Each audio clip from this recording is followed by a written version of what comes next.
अस्सलाम वालेकुम दोस्तों। आज हम डिस्कस कर रहे हैं इलेक्ट्रिक करंट।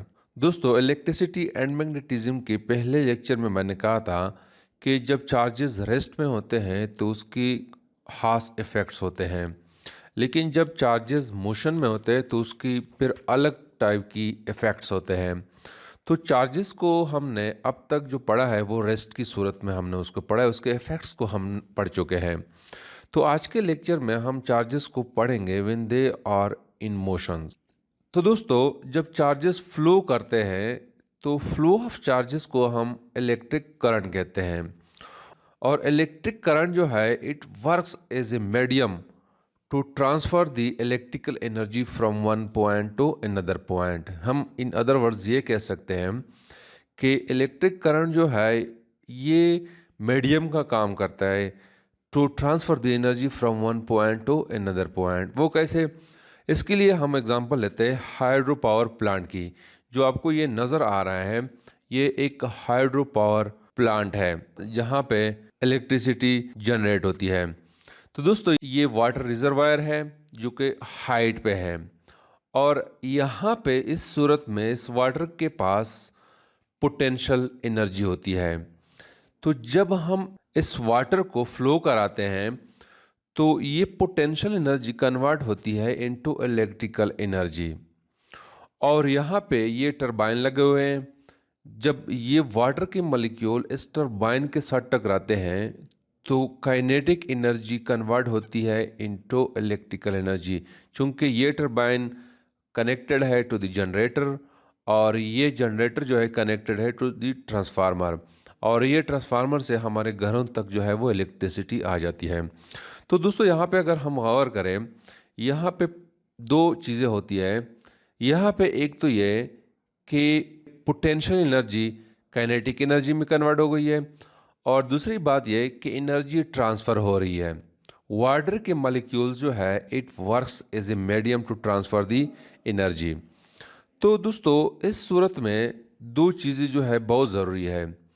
एक जो है वाटर के मॉलिक्यूल जो है वो बहुत ज़रूरी है, और दूसरी इसके लिए हाइट की ज़रूरत होती है।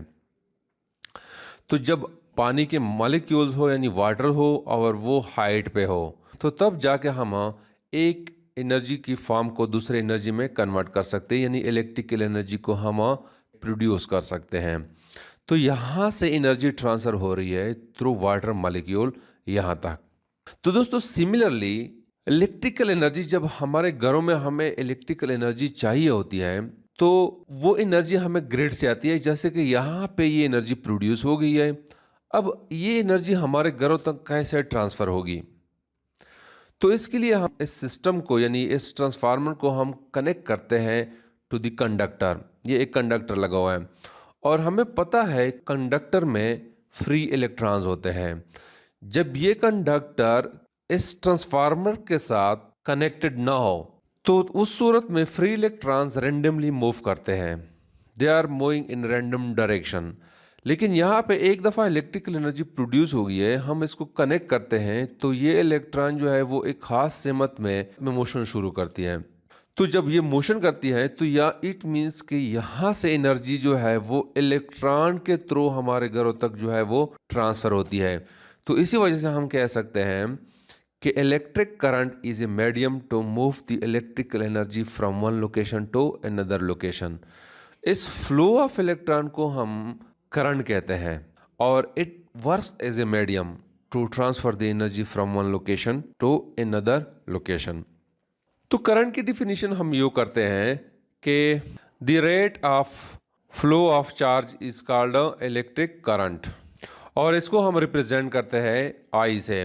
और इसकी मैथमेटिकल डिफिनीशन हम यूँ करते हैं कि I is equal to Q divided by T. This is the mathematical definition of electric current. दोस्तों, कंडक्टर में करंट जो है वो प्रोड्यूस होती है due to the flow of electron, और इलेक्ट्रोलाइट्स में current is due to the motion of negative and positive ions. और करंट की जो यूनिट है वो है, यहाँ पे चूंकि चार्ज है, चार्ज की यूनिट कूलम है, और नीचे टी है, टाइम की यूनिट जो है वो सेकंड है। तो कूलम पर सेकंड, और इसको हम एम्पेयर कहते हैं, एम्पेयर, या इसको हम सिंपली ए से रिप्रेजेंट करते हैं। The unit of current is ampere. और दूसरी बात ये कि करंट जो है ये एक स्केलर क्वांटिटी है। वो कैसे दोस्तों? उसकी एक रीज़न तो यह है कि यहाँ पे अगर हम देख ले, चार्ज जो है वो स्केलर है और टाइम स्केलर है। और सेकंड रीज़न ये है कि it does not follow the vector algebra, यानी एडिशन ऑफ वेक्टर अलजेब्रा को ये फॉलो नहीं करता।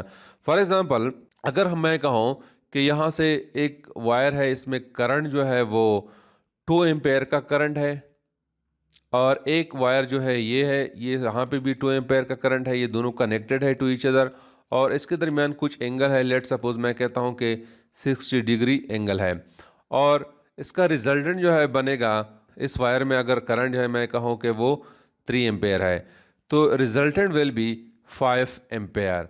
तो it can be added just like scalar, 2 + 3 = 5। यहाँ पे कोई एंगल जो है वो उसका कोई रोल ही नहीं है। अगर हम इस एंगल को कंसीडर करें तो यहाँ पे जो करंट होगा वो कुछ और होगा, 2 + 3 = 5 नहीं होगा। तो लिहाजा हम कह सकते हैं कि करंट जो है वो स्केलर क्वांटिटी है। सिमिलरली, अगर मैं कहूँ कि ये वायर है, उसमें करंट जो है वो 1 एम्पेयर का करंट है, और सेकंड जो है वो ये वायर है, इसमें 2 एम्पेयर का करंट है, तो रिजल्टेंट विल बी 3 एम्पेयर। यहाँ पे अगर मैं कहूँ कि एंगल जो है 90 डिग्री है, तो इस 90 डिग्री का इस करंट पे कोई इफेक्ट नहीं होगा। We will simply add this 2 currents, 1 + 2 = 3। Similarly, अगर मैं कहूँ कि लेट सपोज ये एक वायर है, इसमें 7 एम्पेयर का करंट है, और इसको मैं कनेक्ट कर रहा हूँ 2 वायर्स के साथ, एक वायर ये है और एक वायर ये है। तो this 7 ampere will be divided by this 2 wires. For example, मैं अगर कहूँ कि यहाँ पे 3 एम्पेयर का आ गया है, तो दिस विल बी 4 एम्पेयर। तो इसको अगर हम देखें, यहाँ पे करंट की डायरेक्शन जो है वो ये है, और यहाँ पे करंट की डायरेक्शन ये है, और यहाँ पे करंट की डायरेक्शन ये है। तो we can simply add these currents. तो इसी वजह से हम कहते हैं कि करंट जो है ये एक स्केलर क्वांटिटी है। दूसरी बात यह है कि we have 3 types of currents, यानी हम करंट को मेन 3 क्लास में डिवाइड करते हैं। एक करंट को हम कहते हैं steady current. When the magnitude of current does not change with time, then it is called steady current। यानी अगर टाइम के साथ मैग्नीट्यूड, करंट की मकदार जो है वो चेंज नहीं होती है, तो फिर इस किस्म की करंट को हम स्टेडी करंट कहते हैं। और उसको अगर हम ग्राफिकली रिप्रेजेंट करना चाहें, लेट सपोज अगर मैं टाइम और करंट के दरमियान अगर मैं ग्राफ ड्रा करना चाहूँ, तो it will be a straight line like this one। Second type of current को हम कहते हैं varying current। When the magnitude of current changes with time, then it is called varying current। यानी वो current जो टाइम के साथ उसका मैग्नीट्यूड चेंज होता है, यानी कम होता है या ज़्यादा होता है, इस किस्म की करंट को हम वेरिंग करंट कहते हैं।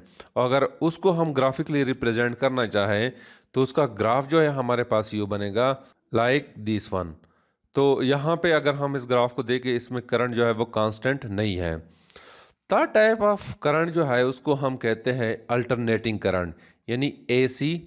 इसकी डिफिनीशन जो है कि the current whose magnitude changes continuously with time and direction changes periodically. यानी वो करंट जिसका मैग्नीट्यूड जो है वो मुसलसल चेंज होता है और डायरेक्शन भी पीरियडिकली चेंज होता है। जैसे कि फॉर एग्जांपल, अगर मैं इसका ग्राफिकली इसको रिप्रेजेंट करना चाहो, तो it will be like this one. यहाँ पे अगर हम देखें, यहाँ पे इंक्रीज़ हो रहा है करंट, इंक्रीज़, फिर आहिस्ता आहिस्ता डिक्रीज़ हो रहा है, और फिर उसकी डायरेक्शन जो है वो चेंज होती है। तो इस टाइप की करंट को हम अल्टरनेटिंग करंट कहते हैं। तो this is something about the electric current. Thank you.